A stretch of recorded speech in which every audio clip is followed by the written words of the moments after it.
Point of order, Mr. Nigel Dodds. Thank you, Mr. Speaker.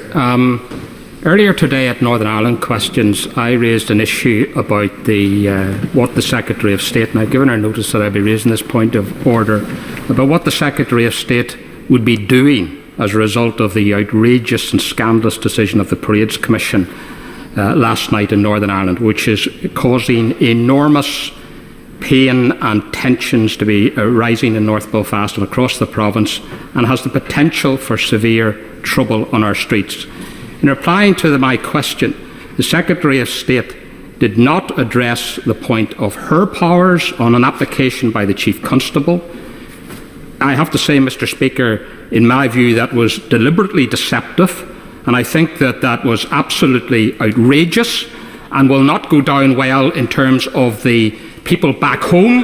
The Secretary of State has a responsibility to do something about the outrageous decisions of the Parades Commission in Northern Ireland. And unless she acts, there will be difficulties ahead. I thank the Right Honourable Gentleman. It's only with great hesitation that I interrupt the Right Honourable Gentleman, who is a very senior and respected member of the House. He must not, however, whilst giving expression to his views, he must not use the words deliberately deceptive. He must not use those words, and I would ask him, he's a man of great intelligence and vocabulary, to use an alternative formulation, or at any rate to withdraw those words.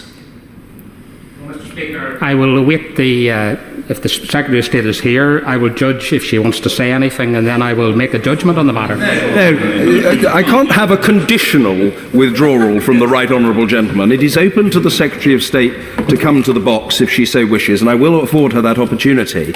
But those words must be considered in their own terms, and I must ask him, I'm not cavilling at anything else the Right Honourable Gentleman has said, to withdraw those words.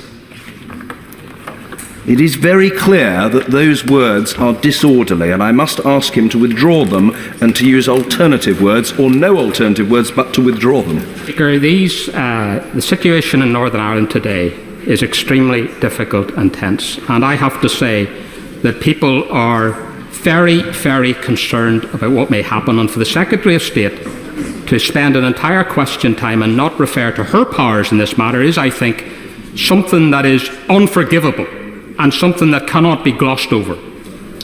Well, I don't seek to gloss over anything, and I'm sure the Secretary of State doesn't, but I must say to the Honourable Gentleman with great courtesy that he has now twice failed to withdraw the words which were disorderly and which I have asked him most courteously to withdraw. I must warn the Right Honourable Gentleman, it pains me to do this, that if he persists in his refusal to comply with my order to withdraw, I shall be compelled to name him. And I don't wish to do that. Can I please ask the Right Honourable Gentleman, who's made his point, and to which the Secretary of State will have an opportunity, if she wishes to reply, simply to take back those particular words. I'm not asking him to withdraw his whole contribution. He must withdraw the words deliberately deceptive. It is not appropriate to accuse any member of this House of seeking deliberately to deceive or mislead it. Please withdraw the words now. So we have advised an interim step. You can direct him to leave the chamber. In terms of, I have yet to hear any explanation from the Secretary of State as to why that glaring omission was made in relation to these important matters. And I feel, Mr. Speaker, that the matter of such import and importance that I'm reluctantly not unable to comply on this occasion with that. And I stand over what I said, and I have to say that the people of Northern Ireland are in a very, very serious position indeed, and the Secretary of State needs to do something to intervene in this matter, and she needs to do it quickly. I made it clear, and I hope the House will accept that it was appropriate to do so, that I cannot engage in negotiation with colleagues whereby they agree to withdraw something if someone else does or doesn't do something. And therefore, very regretfully, after a display, I hope, of some patience and the proffering to the Right Honourable Gentleman of a number of opportunities to make good, I am forced, I feel, under the power given to me by Standing Order number 43, to order the Right Honourable Member to withdraw immediately from the House for the remainder of this day's sitting.